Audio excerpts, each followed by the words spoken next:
Hi, I'm Royce, Vice President of Production Engineering and Manufacturing here at Ryse Aero Tech. Let's talk about our battery technology and how we're using batteries here for the Recon.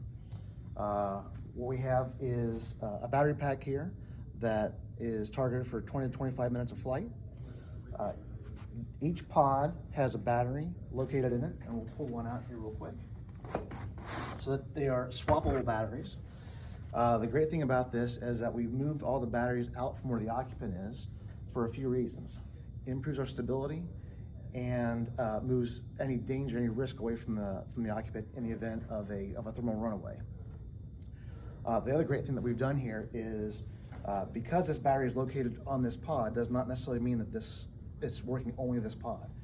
Batteries are all bust together. So in the event that a single battery pack would die or a cell would go bad, that doesn't mean that this prop or this pod stops operating. They're all bust together to work as a group for the entire system.